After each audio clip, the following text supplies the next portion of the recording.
Expérience socio-sémiotique anticipative. Vivra Paris, où la scène est nerveuse en ce printemps 2017.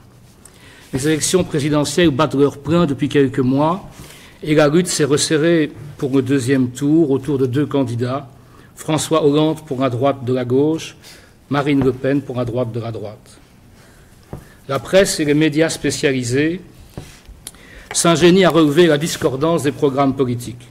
Mais rien n'y fait. Ils sont eux-mêmes gagnés par la tendance lourde, people, violente sous le glamour et romancé de l'imaginaire social. Dans la marée incessante des émissions de radio et de télévision, des vidéos circulant sur le net, des blogs, des capsules amitieuses de Facebook et des petites vides de Twitter, dans les pastiches, dans les parodies, les raps qui naissent au quart de tour, dans les calembours, les imitations et les satires d'un humour désormais obligatoire, dans les déclarations, les interviews, les livres, les quotidiens, des bons mots du coin des bars aux diatribes sur les places de marché, de la propagande des partis aux commentaires aigres des candidats et conduits, de tout ce magma ressortent tant mal que bien deux histoires racontées, deux rythmes de parole, deux façons de donner la réplique et de jouer les mots, deux manières de dire connaître le monde, deux treillis d'images que les affiches et les écrans reproduisent à l'envi. Sur le plan narratif, les deux candidats se sont emparés chacun d'un modèle héroïque. Marine Le Pen, qui a le vent en poupe, se projette en Sainte-Geneviève, en Jeanne d'Arc et en Brunhilde. Comme la première, Sainte-Geneviève, elle défend Paris et la France face aux millions de migrants qui, tel Attila, menacent chaque jour d'empêcher l'herbe d'y repousser. Comme la seconde, Jeanne d'Arc, elle s'apprête à bouter les étrangers hors de France, ainsi que les sans-papiers, et se dit prête à se battre jusqu'au bout. Comme la troisième, Brunhilde, elle est prête à armer Siegfried pour qu'il monte la garde aux frontières de la nation qu'elle va recréer. François Hollande, qui est à la traîne et qui n'est là que parce que Nicolas Sarkozy et Alain Juppé se sont mutuellement annulés au premier tour, tente de refaire le coup de 2012 et se compose un récit où il figure un héros schizophrène, oscillant entre héroïsme et cabane à sucre, c'est-à-dire entre le chef de guerre qui a traversé de terribles épreuves mais qui a pris ses responsabilités et le bonhomme replé, genre ancien premier de classe bien habillé, qui aime les calembours et le Nutella. Sur le plan cognitif, Marine Le Pen se nourrit au sein de la grande histoire. Elle se déclare la fille de la France éternelle, sa mère de sang. Hollande, lui, s'abreuve au bac de l'économie, vante son bilan contre vents et marées, se déclare libéral, socialiste, démocrate, européen, républicain, jure qu'il a semé des grains qui vaudront 2 points de croissance de plus en 2018 et se dit ami de l'Europe de demain, dont il rêve d'être le parrain baptismal. Des deux côtés, cependant, le seul savoir qui compte vraiment, c'est l'arithmétique. L'arithmétique pavoise en des querelles de chiffres et de statistiques incomparables et pourtant tout le temps systématiquement comparées.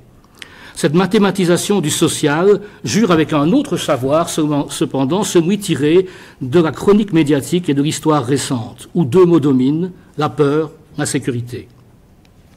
Sur le plan poétique, la championne de l'extrême droite a l'avantage d'un signifiant prénominal marqué de voyelles claires, performatif, puisqu'il évoque l'aventure, le vent du large, et lui donne une couleur dont elle abuse, le bleu marine. Tandis que la base rythmique de son patronyme est idéale, lui donne un très bon beat, puisqu'elle est symétriquement scandée par une nasale 2 fois sonnante prolongée en fin de signe, rin-pen. Elle manie l'hyperbole et la fausse question insinuante. Qui a mis la France dans cet état? Fait assaut d'antithèses curieuses où s'opposent systématiquement eux et nous, en des formules dont le ton relève de la colère rassurante, ce que laisse résonner l'heptasyllabe de son slogan animé par une allitération des fricatives que n'aurait pas renié Victor Hugo, la France qui fera front. Hollande, lui, cajonne le poème prosaïque, l'euphémisme, la litote et la métonymie. Les deux substantifs qui composent son slogan, la France responsable, sont à la base d'une polémique qui les jette l'un contre l'autre et polarise un pathos au goût du jour qui navigue entre la métaphore de la gloire talismanique de la nation et l'hyperbole de la célébration pragmatique de la légitimité décisionnelle. Sur le plan iconique, l'affiche électorale de Marine Le Pen, cadrée de bleu, la montre qui vient vers le spectateur, armée d'un regard confiant et d'un sourire complice, marchant à grands pas et à l'avant-plan sur un chemin qui traverse une large campagne, tandis qu'en arrière-fond, vole au vent un immense drapeau tricolore autour duquel se devinent des oiseaux qui de loin l'escortent comme autant de bons présages, ou bien comme si elle était la volatile de tête d'un essaim d'oie. Vous aurez reconnu ici mon intertexte qui est mené au maître draveur de Félix-Antoine Savard. L'affiche de Hollande le montre au bord d'un lac qu'il vient apparemment de traverser, les mains dans le dos, le regard au loin et le sourire patelin, tandis que sur le côté droit s'esquisse l'église d'un petit village qui était déjà là en 2012, et que sur la gauche, un avion vole probablement vers l'avenir. Sur le plan théâtral, les mises en scène de la parole publique requises sont d'une part le meeting de grande surface et les émissions de télévision, limitées à des entretiens, car Hollande a refusé tout débat avec l'extrême droite, comme Chirac en 2002. Le jeu de Marine Le Pen alterne les gestes et les répliques qui expriment une désolation irritée quand elle parle de l'autre et de l'état du pays, levant un bras au ciel, se tapant au front de la main et répétant des allusions ad libitum, appelant par exemple Hollande le résident provisoire. Elle a des gestes et des répliques bouffies d'en face quand elle parle d'elle-même et de la France qui fera front. Hollande, lui, évolue dans le registre de la comédie bourgeoise, manière de M. Perrichon qui pratique le dialogue mimé, qui a pris ses responsabilités, et le geste de proximité familière, arbore les mimiques et la bienveillance condescendante de celui à qui on l'a fait plus. Voilà, c'est à partir d'une telle effervescence sémiotique que le vote démocratique s'exercera au printemps 2017, non pas, ou si peu, à partir d'un examen serré des causes circonstancielles ou structurelles de la dette extérieure du pays. Et donc je tire de choses semblables, de semblables expériences. Il y a donc toujours une phase empirique dans la construction d'un concept, je n'ai pas le temps de la résumer ici, puis une phase conceptuelle qui m'amène à ceci. L'imaginaire social est le lieu d'une littérarité générale. Je passe aussi sur pourquoi j'utilise le mot littérarité par sémioticité, par exemple. Le lieu d'une littérarité générale, laquelle se définit comme le produit de l'action de 5 modes majeurs de sémiotisation. Premier mode, une narrativité qui conduit à l'émergence de récits instables et à l'édification de héros, lesquels peuvent être mythiques, transformés par leur légende ou tirés de la vie réelle. Deuxième mode, une poéticité qui vise la performation du langage et multiplie à cette fin les figures de sens, métaphores, métonymies, synecdoques, diffuse des signifiants phares. En voici un, tenez, dont je parlerai le 9 septembre prochain à la 9e conférence inaugurale du Christ. J'en profite pour vous y inviter. Ce sera dans cette université, donc le 9 septembre de 15h à 18h. Et le signifiant phare dont je parlerai, c'est le signifiant exit, qui, vous savez, a pris avec Brexit, Grexit, une série de choses, des usages assez intéressants. Poéticité qui impose une rythmicité qui scande et module les élans de la parole. Ce rythme, pour le constater, il suffit par exemple d'écouter un journal télévisé d'il y a 30 ans et un journal télévisé d'aujourd'hui, et vous voyez tout de suite combien le rythme de la langue a lui-même changé. Et comme disait Mallarmé, dès qu'il y a rythme, il y a poésie. Troisième mode de sémiotisation, une cognitivité qui déroule des façons de connaître et de faire connaître, basées sur des approximations, des choses vues, lues et entendues, des éléments d'ordre mythologique ou religieux, des considérations corrélées à ce qui est appelé science à tel ou tel moment de l'histoire. Quatrième mode, une théâtralité qui relève de la mise en scène de la parole dans les lieux de socialisation, dans le cérémonial privé, politique, culturel, militaire, dans les célébrations, les rituels, les parades, les gestuels et les scénographies sociales. Cinquième mode, une iconicité qui charroie un matériel composite de dessins, d'images, de photos, d'affiches, de peintures, et aujourd'hui de films, de clips, de sites, etc. Ces 5 dimensions, je peux évidemment les dissocier par analyse, mais elles sont en fait imbriquées les unes dans les autres dans la sphère des pratiques. L'imaginaire social et conséquemment l'action de ces 5 modes de sémiotisation se distribue systématiquement sur 3 strates. Là-dessus, je suis fidèle à l'épistémologie weberienne, à savoir l'échelle individuelle, l'échelle des groupes sociaux et l'échelle macrosociale. Ainsi, au niveau narratif, tout individu possède et nourrit un récit de sa propre vie, tout groupe, toute institution nourrit un récit de son développement, toute grande collectivité entretient un récit de son histoire. Il en va de même pour moi dans les 4 autres modes de sémiotisation. Dès lors, ma question était pourquoi y a-t-il du roman et non pas rien, non pas en raison de l'étang et de Guérien, mais il y a du roman, en fait ce serait très étonnant qu'il n'y en ait pas, ou en tout cas quelque chose qui soit du narratif aussi. S'il y a du roman, c'est parce qu'il y a une narrativité qui a une valeur anthropologique dans la société alentour. Ce qui fait aussi que le romanesque est variable, ce que je vais vous montrer dans 2 instants en parlant d'un d'un roman de Franz Bartelt qui s'appelle Le Costume et qui fait partie des récits, des romans de voyage sur le chômage qui se produisent aujourd'hui en France, où on voit par exemple que ce romanesque-là n'a plus rien à voir avec le romanesque de Balzac, par exemple. Le roman, deuxièmement, peut avoir une valeur critique, justement pour la raison qu'il est branché sur la narrativité de l'imaginaire social, c'est-à-dire que la littérature est vue ici comme une formalisation secondaire d'une sémiotisation qui est déjà là. Et c'est parce que le roman travaille sur le narratif qu'il peut critiquer la narrativité ambiante. Il est très bien placé pour le faire. Et dernièrement, cependant, si le roman est branché d'abord sur la narrativité, comme la poésie est branchée d'abord sur la poéticité, cela ne signifie pas que c'est la seule dimension qui compte dans le romanesque. C'est absolument faux. Dans Les Misérables de Victor Hugo, il y a des chants, il y a la poésie, il y a toute une série de choses. Il y a des icônes. Même dans un article de Bourdieu, si vous voulez faire une sociocritique de Bourdieu, vous allez bien vous amuser, vous verrez qu'il y a toujours des triangles. Et c'est indiciel, c'est-à-dire quelque chose. Donc il y a de l'iconicité, toutes les dimensions sont toujours particulièrement là, mais dans un genre comme le roman, privilégie, disons, le travail sur le narratif. Donc je m'intéresse depuis quelque temps à des romans qui portent sur le chômage, donc dans l'esprit de la sociocritique. Je rappelle qu'elle étudie le rapport entre le texte et la sémiosis sociale, c'est-à-dire entre la façon dont une société, par tous les moyens langagiers dont elle dispose, essaie d'exprimer ce qu'elle est, ce qu'elle a été, ce qu'elle pourrait devenir. Ça, c'est le sémiosis social, c'est la façon de nommer le préconcept. C'est au niveau empirique.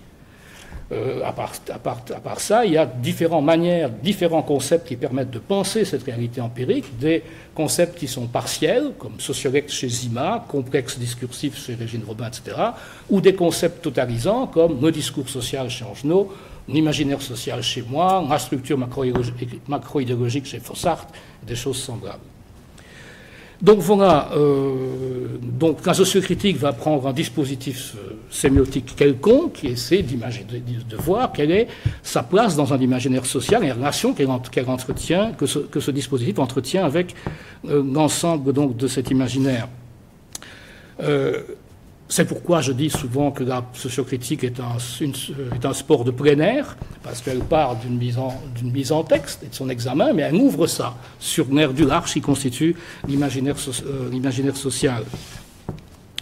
Je dirais aussi autre chose, en faisant cela, elle respecte un principe qui m'est cher, c'est-à-dire qu'il s'agit en sociocritique d'inscrire l'idée de démocratisation dans le processus mental même qui produit la lecture. Et donc, en allant chercher comme ça des connexions entre un texte et la mise en texte et ce qui se passe aux alentours, je mobilise toute une série de voix et j'inscris le littéraire dans une continuité sémiotique avec tout ce qui se dit dans une démocratie libérale. Dans une dictature, ça se passe autrement. Donc, voici ce roman qui s'appelle Le Costume de Franz Bartelt, paru en 1998. Je vous résume rapidement. Madame Bénez est la veuve toute récente d'un certain José, ex-chauffeur de car qu'elle dit avoir créé en le poussant à développer une entreprise de production de spectacles pour le troisième âge. Découvrant un ticket de blanchisserie dans les poches du pantalon de son défunt, elle va à cette blanchisserie récupérer le magnifique costume en tweed royal, tweed écrit T-O-U-I-D-E, puis royal, et le porte au secours catholique, où la préposée lui affirme qu'elle cherchera un pauvre de qualité pour honorer une telle vêture.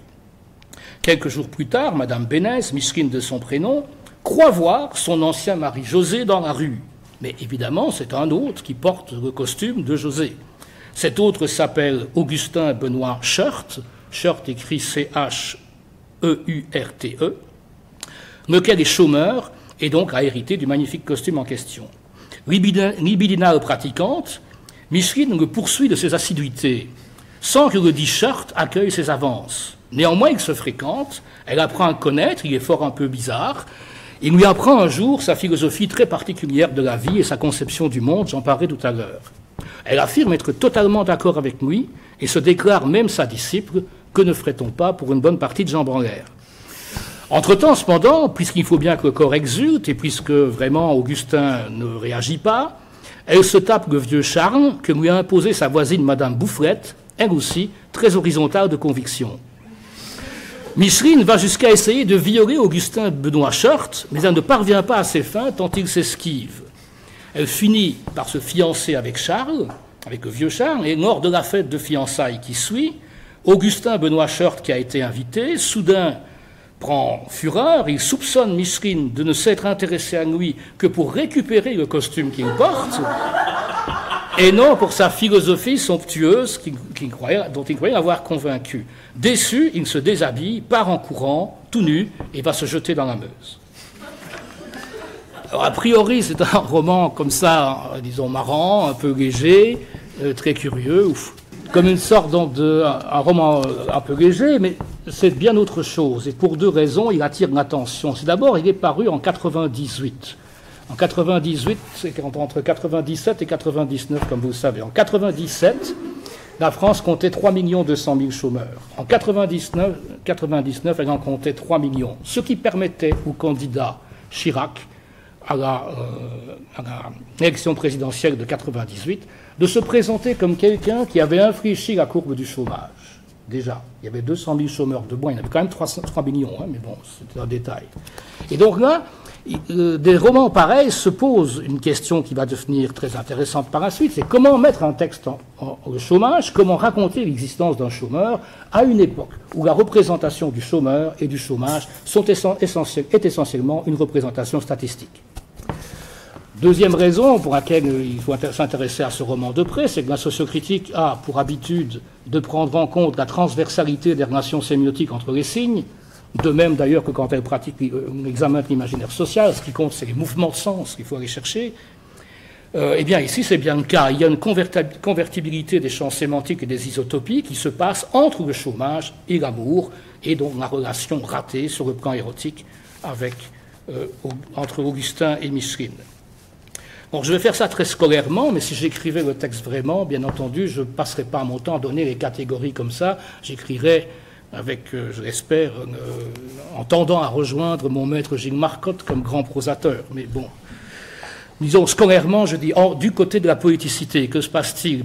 Le nom d'Augustin Benoît Schört commence par deux noms religieux et se casse la figure sur un mot bizarre, Schört, qui mixe les mots chute et heure, se rattache aussi à l'argent via l'hypogramme cher ou cherté, et surtout aux vêtements, car il y a une inférèse, là il y a une amputation de t-shirt, et donc ça met tout de suite le t-shirt en opposition avec le costume, et ça indique que le don du costume a produit une sorte de névrose, de skise dans le personnage.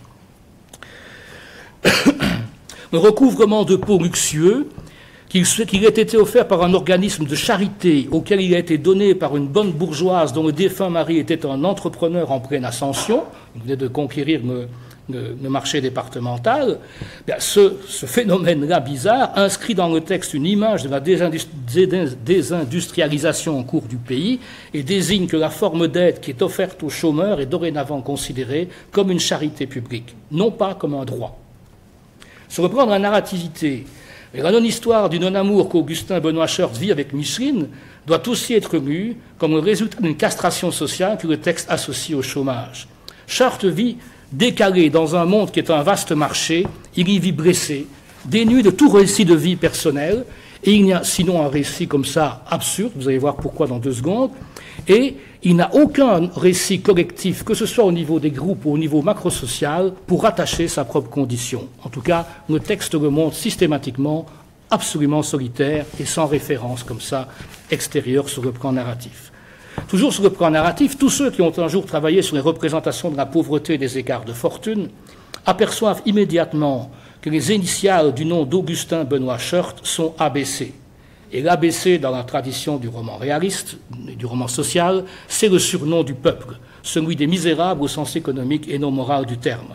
Dans Les Misérables de Hugo, les révolutionnaires groupés autour d'Enjolras ont pour mission de défendre l'ABC.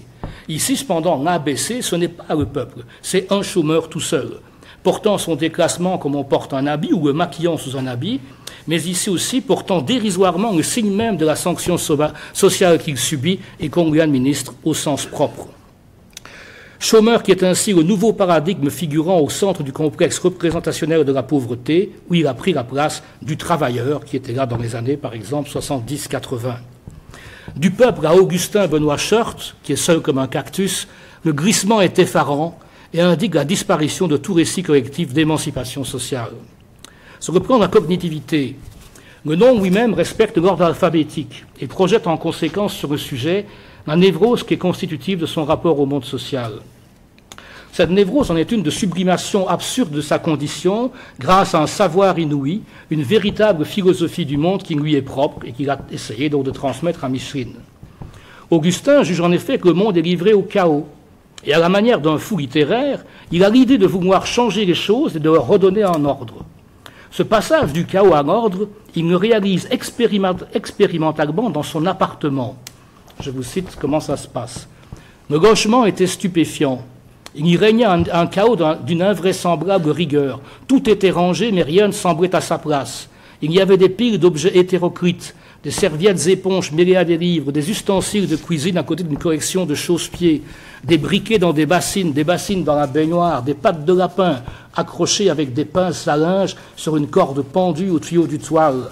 « J'aime l'ordre », précisa Augustin. Qu'est-ce que c'est que cet ordre? C'est en fait le classement alphabétique. Observez cette pièce, dit Augustin à Micheline. Tout y est ordonné selon l'alphabet, qui répartit ces éléments de gauche à droite ou bien dans le sens des aiguilles d'une montre. Si je dresse le couvert, je dépose l'assiette, A, puis le couteau, C, puis la cuillère, C plus loin, puis la fourchette, F, puis la serviette, S, enfin le verre. Tout est dans l'ordre donc.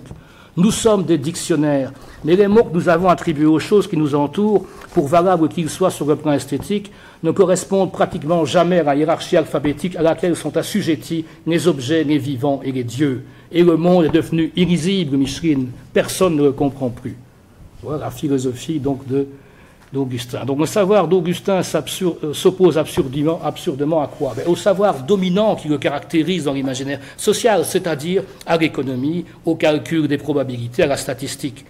Les objets qu'il ramène chez lui sont débarrassés de leur utilité coutumière, à l'exemple de leur collectionneur, devenu inutile lui-même dans la société qui l'entoure.